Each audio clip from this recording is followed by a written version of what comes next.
A broken society, a complete lack of responsibility from people feeling that the world owes them something. This is how the British Prime Minister David Cameron describes the civil unrest in the UK.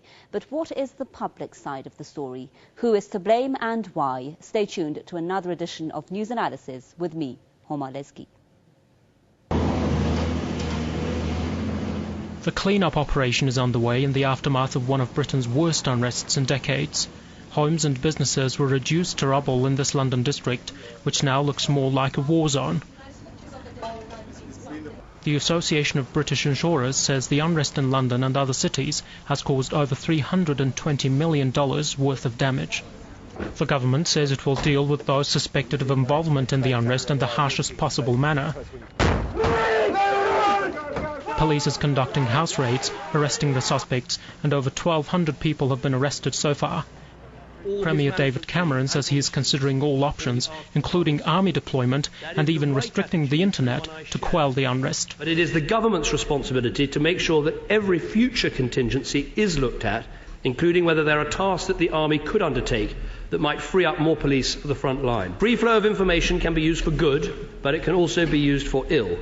So we are working with the police, the intelligence services and industry to look at whether it would be right to stop people communicating via these websites and services when we know they are plotting violence, disorder and criminality. Cameron went so far as to blame British parents for bringing up irresponsible children. However, what he didn't talk about was deeper underlying problems which many say have contributed to the unrest. But he's not addressing the fact that there are deep social problems in Britain as a consequence of the last 30 years of neoliberalism. And Cameron is not addressing any of these issues, let alone youth unemployment and the sense of hopelessness, the attacks on education, which means that people can't afford to go to university. These are all issues which mean that young people have grievances in British society, grievances against the police, which have exploded in the last four or 5 days, but also grievances at a wider level.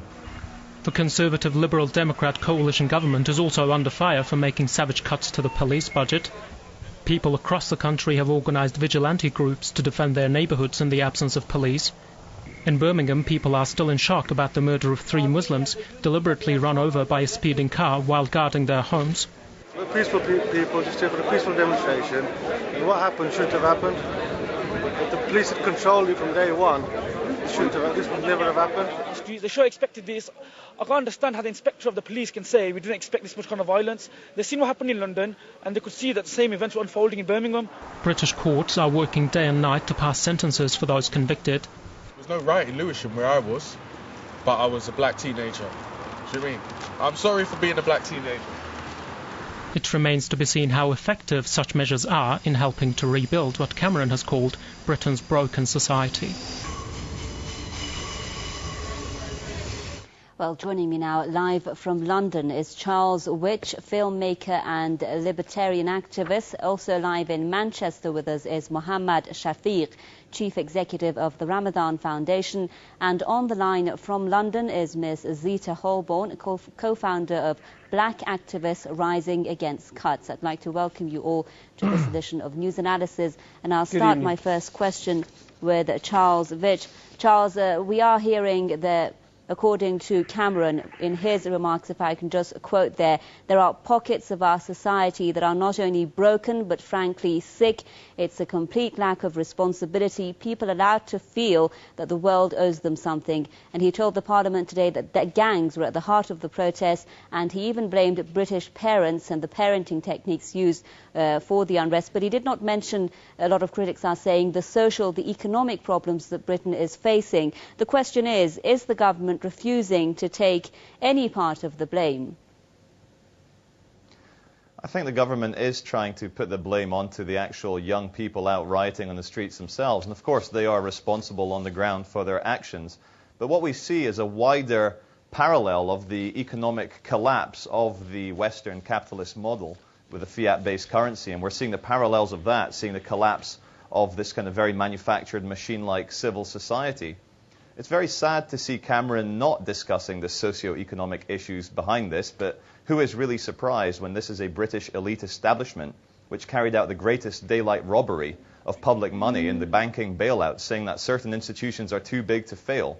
This is the very same government which goes to war against other nations for empire building, and then they can't even take care of the empire at home, and then they try and blame these uneducated people on the streets trying to do the very best for themselves, and it just doesn't wash. This is a society problem, and this isn't Cameron's vision of big society.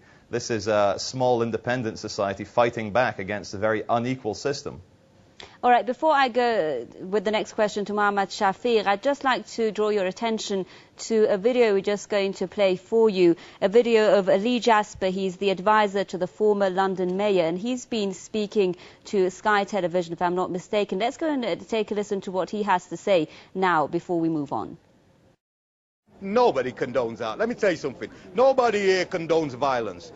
People don't automatically wake up one day and say, I'm going to burn down Curry's for a laugh. I'm going to burn down Foot Locker for a laugh. It's part of a process of frustration that is building up. And what I'm saying to you is that we've got inner cities that are like pressure cooker politics. Their steam is building up as unemployment rises, as disadvantage rises. But I'm not blind. I'm not stupid. I can see that poor communities like this one in Brixton and surrounding areas in inner city London are in pain under the cuts to public services, the lack of opportunities that they got. What we see in our areas is the death of hope and aspiration. And when a community loses its ambition and hope, its ability to have faith in progressing itself and its family in the future. So yes, we condemn the violence that took place yesterday, but we condemn the economic violence of this government that has led to huge levels of unemployment in the inner city areas and a closure off of opportunities for education and young people wanting to take the degrees.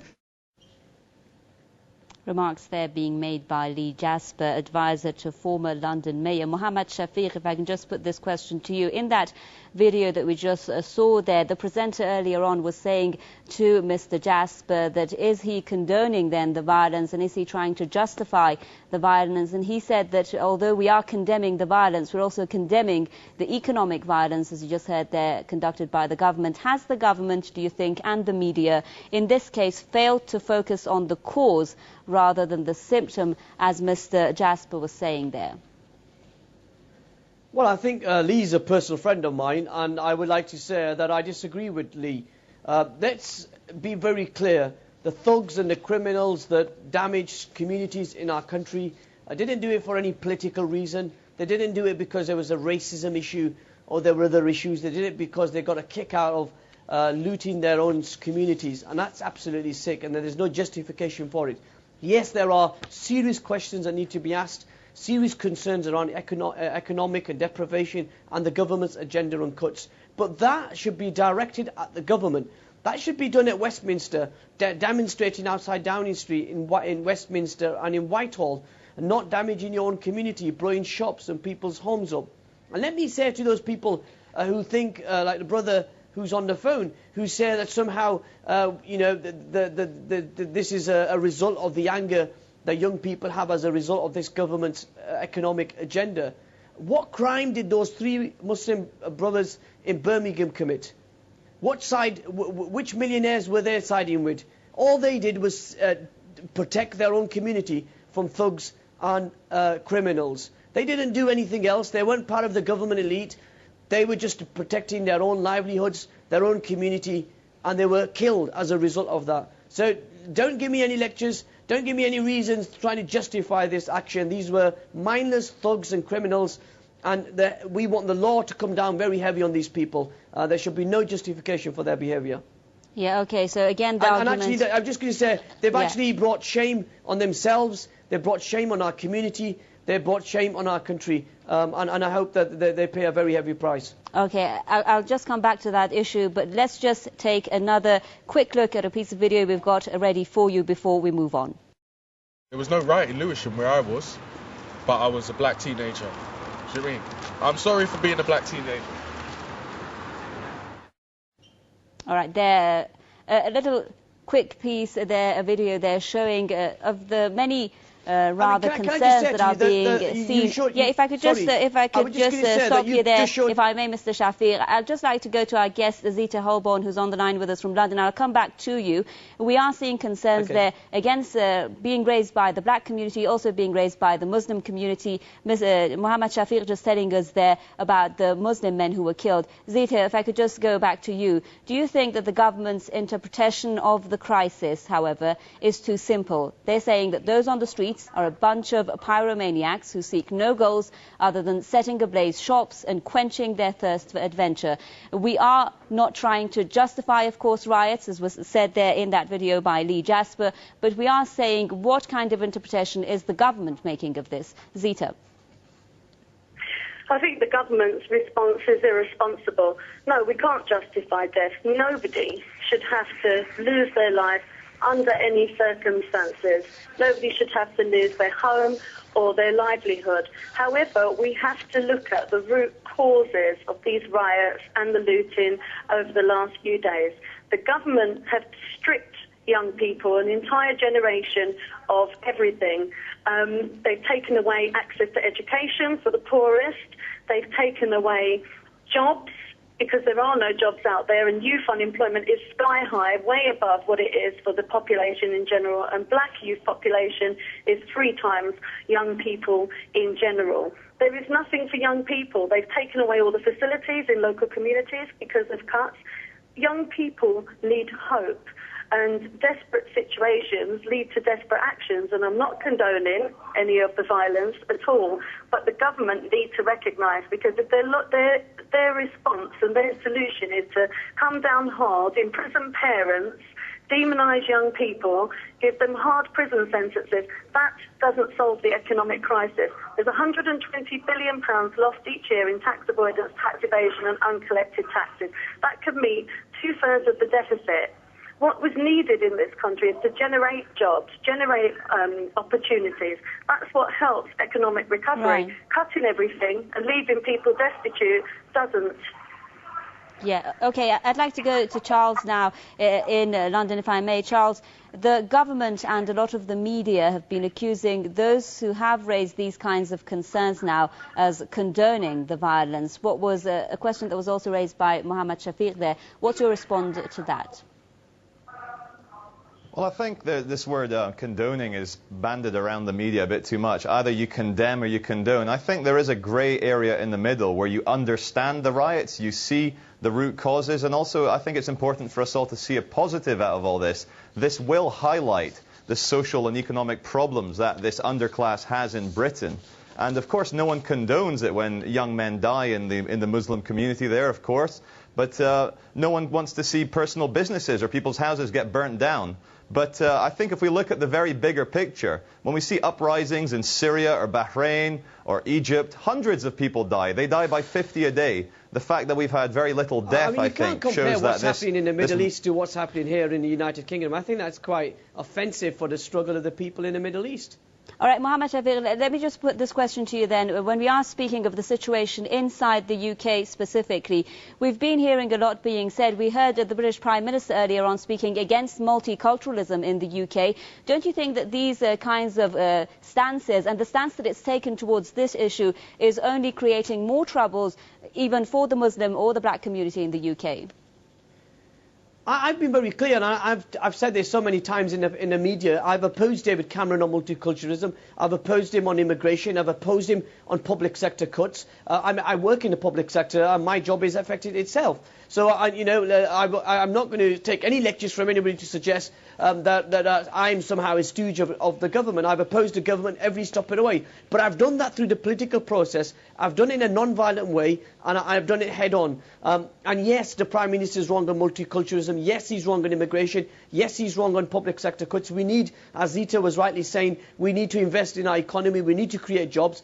But these thugs, and I was on the streets of Manchester, I don't know if Zita and Charles were on the streets when these riots were happening, but where I was standing, stood for 5 hours in central Manchester. All I saw, thugs, white, black, Asian, just ransacking shops. And they weren't even going for the banks and the high-class shops. They were ransacking local convenience stores of Asian shopkeepers who took a lifetime to actually build. So the question is, a lot of critics are saying, sorry for jumping in, the question is a lot of critics are saying that the earlier protests that were happening in the UK against pension cuts, against the spending cuts and the unemployment were met by a violent response, the student tuition fees by the police. And the way that the police have been acting, the way that the officials have been acting has rather angered the people to make them reach this stage. Well, I wasn't at the student tuition fees protest, but I was at the protest of the Trade Union Council March for the Alternative. There was 1 million people in London. It was absolutely peaceful. Millions of people came out in the streets of London in a peaceful way to demonstrate against the government's cuts agenda. So, you know, you can demonstrate, you can oppose this government's agenda without resorting to violence. And sometimes when you hear people trying to justify the actions of these mindless thugs and criminals and murderers, I think it's a very sorry tale. All right, let's go back to London now. Charles, if I may, how do you think so far the government's or the officials' response to these kinds of protests have affected specifically this crisis? Well, obviously they brought out the 16,000 extra police in London, but I just want to pick up on the point that Mohammed made there. He talks about the political process and doing it by the book and so forth. Well, look, your government that you support so much is involved in, what, 3 now conflicts killing civilians around the world by the million. I take issue when you suggest that I support this government every single issue, Charles. And then you have the audacity to have a go at people carrying out direct action. This is the same as any socio-economic uprising around the world. It's crazy that you don't see that. Damaging shops, you think burning shops, and you think burning people's homes, killing people is a legitimate tool. If that's your position, then you should stand by it. You shouldn't hide behind this persona, and I think it's quite offensive for the people who died, the people who lost their homes, they lost their businesses, and they lost their livelihoods, for you to stand here and suggest that somehow people like me who oppose the thugs and the criminals are supporting the government line. I think that's quite offensive. Charles, make it clear for us then, do you think that that is a legitimate tool? I think direct action against an unequal system is always something which people should have as a tool. And look, Mohammed's concentrating on the deaths. He's concentrating on the private houses. I went to Clapham Junction, and it was shop after shop. Curry's, JD Sports, the iPhone, the Apple Store. These are big corporate businesses which aren't supporting these communities. It's very isolated pockets of extreme violence. Well, I think you're a bit too London-centric. Come to Manchester and see what's happening in Manchester. In Manchester, it's the Marhaba newsagents, independent newsagents, a man who's taken 50 years to build his own shop, you know, the Lidl, the Bargain Booze, local independent shops in Salford and Manchester. Don't come here and tell me that somehow they were taking on a corporate interest. They weren't taking corporate interest on. They were destroying their own communities. They were burning their own shops. They were burning their own homes. All right, Mohammed, let's move on with the discussion. I'd like to bring up the next question so we can discuss the next aspect of this crisis. Mohammed, I'll put this question to you. Let's discuss how the government so far has been responding to this crisis. We're hearing of David Cameron saying that he wants to deploy the army, that he wants to restrict media freedoms, and that he wants to increase the police presence. Tell us, is the government prepared to face this crisis, or is this crisis getting out of control? Well, I think that Conservatives seem to be, you know, enjoying this crisis. What we can't have is we can't have liberal values taken away from this country. We've got to hold headfast onto freedom. So the idea that you can ban people from social networking sites, I'm absolutely opposed to it. You can ban and cut people's benefits or expel them. At the end of the day, they've got to go through the due process. But what this government's got to do, for example, on policing, it's got to stop its cuts. It's actually cutting the police numbers, cutting resources, and I think what this has demonstrated is that their cuts agenda is damaging the British economy, is damaging confidence in Britain, and we've got to oppose it. And that's what I've been doing for over 12 months since this government came to power. Yes, there are some elements of this government's agenda I support. There are issues on which I'm very supportive. The scrapping of Section 44, in which people from my community were stopped and searched. 600,000 people were stopped and searched, predominantly black, Asian, Muslim people were stopped. This government got rid of that ID card. So there are some good things this government are doing, but I think on this it's very clear they've got to reverse the cuts. They've got to invest in jobs, they've got to invest in the country, and they've got to invest in the country. And what we can't have is a right-wing clique amongst the Conservative Party who want us to go back to authoritarian streak, and we must oppose that very strongly. All right, Charles, we're hearing David Cameron saying there in his remarks that the police are going to use rubber bullets, they're going to use water cannons, and they're going to check offenders, in his words, picture by picture, and they'll not let, quote, phony human rights stand in the way of bringing rioters to justice. How do you interpret this comment? Can concerns, for instance, over restricting media freedom and the free flow of information be described as phony concerns? Well, yeah, no, first of all, I'd like to just praise Mohammed's viewpoint there. I'd also not like to see a return to an authoritarian form of rule. We need to respect libertarian values, as he very rightly stated there. It's a pity that they talk about phony human rights concerns, whereas what we're doing now, we're starting to hate the criminal and not just the crime. And when we start hating our fellow human beings and labeling them as thugs, when in fact they're the dispossessed, then I think we're heading towards a very, very sad world, really. All right, well, when these protesters are saying, Charles, that this, one of the protesters in one report I was reading, he was saying this is part of history, the people are fighting back. Well, I wouldn't call him a protester, I'd call him a writer. All right, of course, what I'm speaking about, Mohammed, if I could just say that to you, what I'm speaking about is someone who came to see what's going on in the streets, and he was there with his wife and his little daughter, and he was saying that the people I'm happy to see are fighting back. Tell us what the public sentiments are right now in the UK, how and why they are seeing this picture as people fighting back. Charles, if you can. Well, I think it's 2011 is the year of the people's uprising against unequal systems all around the world. There does seem to be something in the internet and in the air and in people's spirit which they see inequality, and they know that the political process has failed. I mean, 1 million people marched in London against the Iraq war, and we butchered 500,000 children there. So people are starting to see that, wait a minute, this is a very unequal world. If I want change, maybe I might need to smash the system, I might need to challenge the system, I might need to put my body in the machine and prevent that very machine from operating. So I think these riots, there is a positive, there is a silver lining in every cloud, and what we are seeing is the kind of rebirth of, I guess, individual liberty and also that rebellious spirit that we kind of need against a government which has become too big.